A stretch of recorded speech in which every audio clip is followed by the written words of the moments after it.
What's up everybody? Once again, it's Brandman Shine, and today we're going over 7 quick tips for blowing up using cover songs. And before I get started, I want to remind people, for those who are doubting, yes, you can blow up and become big off of cover songs and have a legitimate career. I've watched people from Nikki Heaton get signed to Tori Kelly, Dondria, Chloe and Halle. I'm talking about, I was watching these people at the beginning. As a matter of fact, I was watching Justin Bieber on YouTube before he blew up, back when everybody was saying, boy, you so talented, you deserve the world, I can't wait till you blow up. Sing my song till I'm your man, you're my girl, I'm gonna tell it to the whole wide world. And now everybody's like, dude, you suck. But that's besides the point. Number 1, choose your quality. Yes, you can record a cover and then you can do an MP3 playing and kind of lip sync, or you can do a live unplugged, you can do something in the studio, you can do just a raw, straightforward in front of the camera singing. And that personally is my favorite because it has that raw feeling and connection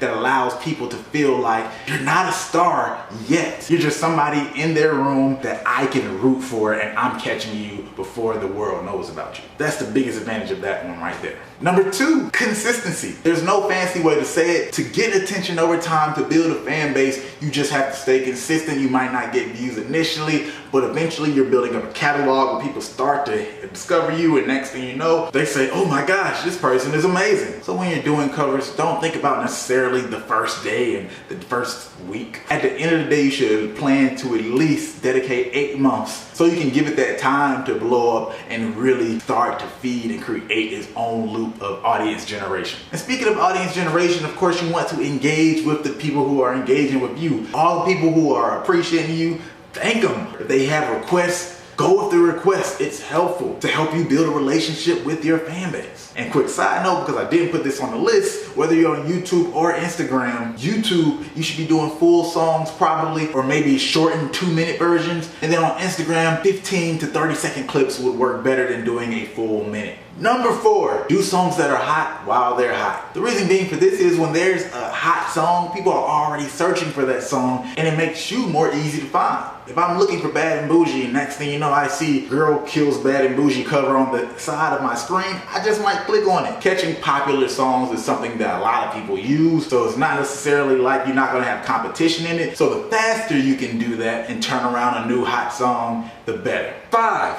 sing songs that people don't expect you to sing. Now that might vary for different people. If you think about people like Nikki Heaton, you have this white girl who is doing a lot of trap or hard grimy music covers of songs like The Weeknd's or Nah. Chief Keef loves Sosa. Ain't nobody trying to save you, baby, get that paper.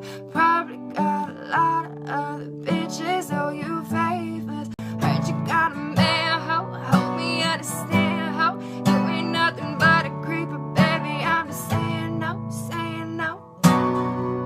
It ain't none that cut that bitch off. It might be interesting for a little kid to be singing these grown and vulgar songs that get a lot of attention. I don't necessarily recommend it, but it could also be interesting for a grown woman or a teenager or a grown man or whatever to be doing these new renditions of nursery rhymes. Or if you were doing these slow, sexy renditions of television show theme songs, kind of like how Jamie Foxx did Brady Bunch, and he made that song amazing. Here's the story of a lovely lady who was bringing up 3 very lovely girls. All of them had hair of gold, like their mother, the youngest one in curls. Take a song off of TV and make it sound good enough to make love to. Even if the song was, here's a story of a lovely lady,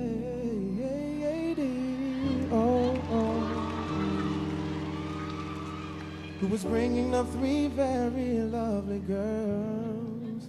All of them had hair of gold, like their mother, the youngest one in curls.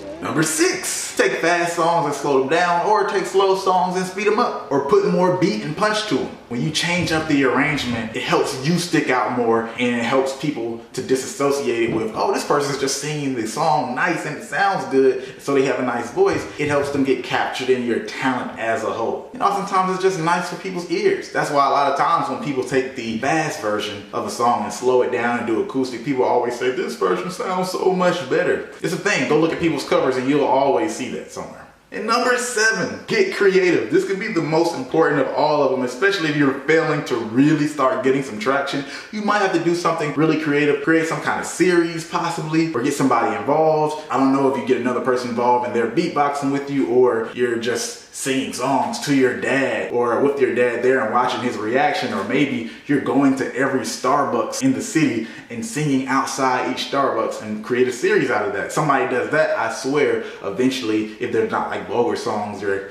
kind of corporate friendly type songs, they'll probably get signed, or Starbucks will probably do some kind of sponsorship for them because it'll be getting attention for Starbucks. All in all, you just have to look for different ways to entertain people in addition to your music. There's so many ways to get creative. You guys can figure that out for themselves. I remember this one guy who can sing. He's kind of like a comedian too. He would do these singing reactions to stuff. If I could find him, I'll put him in. If not, whatever. But anyway, that's it. Hope that was helpful. Y'all know what to do. Hit that subscribe button.